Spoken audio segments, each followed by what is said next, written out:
Hello everyone. तो कैसे हैं आप सब। मैं नेम विश्व पोदार और आज हम हाजिर हैं शॉर्ट वीडियो के फोर्थ टॉपिक पर। आज हम डिस्कस करने वाले हैं हमारा बायो का एक बहुत ही कमाल का topic, that is what gluconeogenesis. बहुत ही हाईली कॉन्सेप्चुअलाइज ये टॉपिक है। इस टॉपिक से जुड़ जाते हैं कई सारे टॉपिक, तो उसे बहुत अच्छे तरीके से समझने की कोशिश करते हैं। तो आइए ज़रा देखते हैं। First of all, what is gluconeogenesis, हम इस बात को पहले समझेंगे। देखिए ज़रा, तो बॉडी में मान लीजिए हमारा ब्लड है, ब्लड में ग्लूकोज की कमी आ गई। ओके, ब्लड में ग्लूकोज की कमी आ गई तो हमारी बॉडी क्या करती है, ग्लूकोज को बढ़ाने की कोशिश करती है। तो उसके लिए एक हार्मोन है ग्लूकागॉन, जो आते हैं इंसुलिन के अल्फा सेल से, वो ग्लूकोज को बढ़ाएंगे ग्लाइकोजन को तोड़ करके। अगर ग्लाइकोजन नहीं है तो कैसे बनाएंगे फिर? मीन्स हमें अदर सोर्स को यूज करना पड़ेगा। ग्लाइकोजन एक कार्बोहाइड्रेट है, हमें अदर सोर्स से भी हम बना सकते हैं ग्लूकोज को, एंड दैट अदर सोर्स को क्या कहेंगे, नॉन कार्बोहाइड्रेट सोर्स हम कहेंगे, जो क्या हो सकता है, प्रोटीन फैट। जी हाँ, प्रोटीन फैट से भी हम ग्लूकोज को बना सकते हैं और इसी मेथड को हम कहते हैं ग्लूकोनियोजेनेसिस। ग्लूको मीन्स ग्लूकोज, नियो म्हणजे new, what is genesis, formation. तो न्यू ग्लूकोज का फॉर्मेशन को कहते हैं ग्लूकोनियोजेनेसिस। ओके, नहीं है कुछ और बात ज़रा ध्यान में रख लेंगे। ग्लूकोज को ग्लाइकोजन में कन्वर्ट किया जा सकता है, इट इज़ कॉल्ड ग्लाइकोजेनेसिस। और ग्लाइकोजन को ब्रेक करके हम ग्लूकोज को बना पाते हैं, दैट इज ग्लाइकोजेनोलाइसिस। ओके, चलिए अब यहाँ पे समझते हैं ज़रा, इस ग्लूकोनियोजेनेसिस में क्या होता है। ग्लूकोज को हम बनाते हैं फ्रॉम नॉन कार्बोहाइड्रेट सोर्स, हम समझ चुके हैं। इसमें क्या क्या होता है, ये सब चीज़ें हो जाती है। तो अल्टीमेटली इन सब को तोड़ने से हमें मिलता है amino acid, lactate, cholesterol, fatty acid भी हो सकता है इसमें। इन सब को हम, इन सारे ऑर्गन्स का इसमें हेल्प लगेगा और हमें अल्टीमेटली मिल जाएगा ग्लूकोज। ओके, ध्यान रखेंगे। इनमें मेन रोल होता है लीवर और हमारे किडनी का, थोड़ा बहुत रोल इनका भी होता है, इंटेस्टाइन का, मसल्स का और ब्रेन का भी होता है, ध्यान में रखेंगे। आइए ज़रा आगे पहुँचते हैं।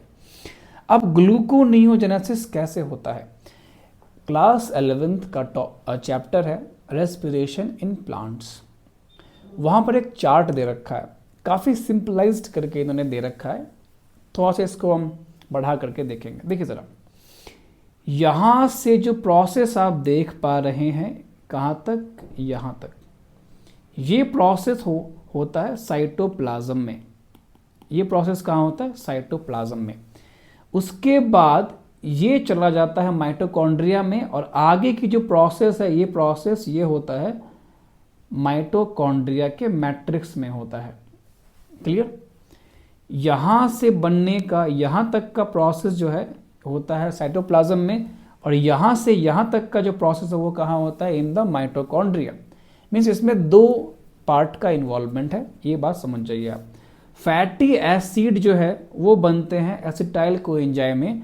जो ग्लिसरॉल है ये बनता है DHAP, di hydroxy acetone phosphate बनता है। ध्यान रखेंगे, काम आएगा अभी आगे समझने में।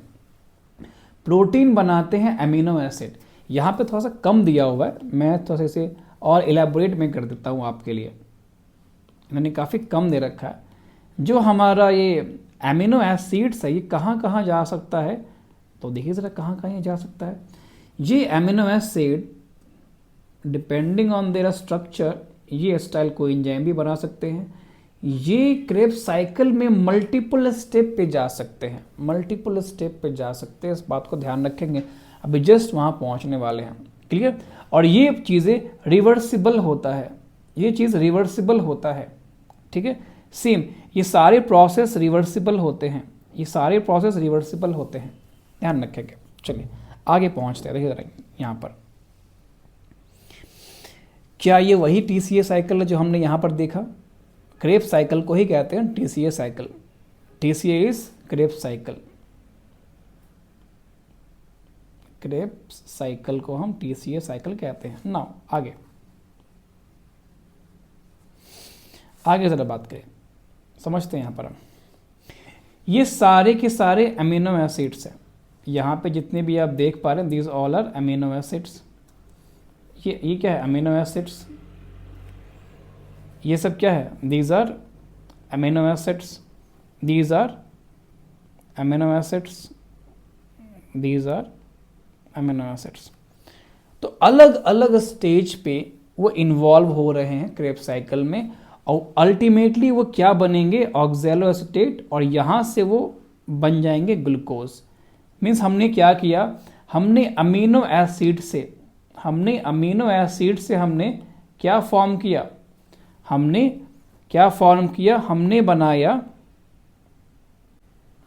हमने ग्लूकोज को बनाया अल्टीमेटली। क्या बात समझ में आपको आ रही है? तो अमीनो एसिड से हमने ग्लूकोज को बनाया with the help of Krebs cycle. कुछ यहाँ भी अमीनो एसिड्स है जो हम देख पा रहे हैं। ध्यान में क्या रखना है, सिर्फ 2 ऐसा अमीनो एसिड है जिससे नहीं बन पाता है ग्लूकोज। ध्यान रखें, that is lysine and leucine. इस 2 से नहीं बनेगा, बाकी सारे से बनेंगे। चलिए अब यहाँ समझेंगे ज़रा।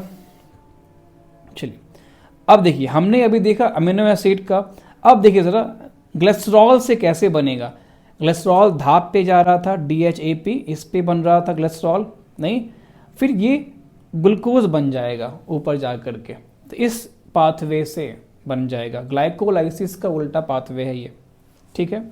चलिए उसके बाद लैक्टेट भी इसमें पार्टिसिपेट कर सकता है। अलानिन एक अमीनो एसिड है, वो तो कर ही रहा है, ये सब अमीनो एसिड वो तो कर ही रहा है, हम समझ पा रहे हैं। तो हमने क्या क्या देखा, हमने फैटी एसिड का देखा। अब जो फैटी एसिड है वो इसमें नहीं दिया हुआ है। फैटी एसिड पहले कहाँ जाएगा, देखिए ज़रा, फैटी एसिड पहले जाएगा माइटोकॉन्ड्रिया में, acetyl coenzyme A. Okay, acetyl coenzyme A. अब ये कन्वर्ट होगा या तो पायरुविक एसिड में या तो इसमें। अगर पायरुविक एसिड ये बनता है तो ये चला जाएगा इस पाथवे से ग्लूकोज बनने के लिए।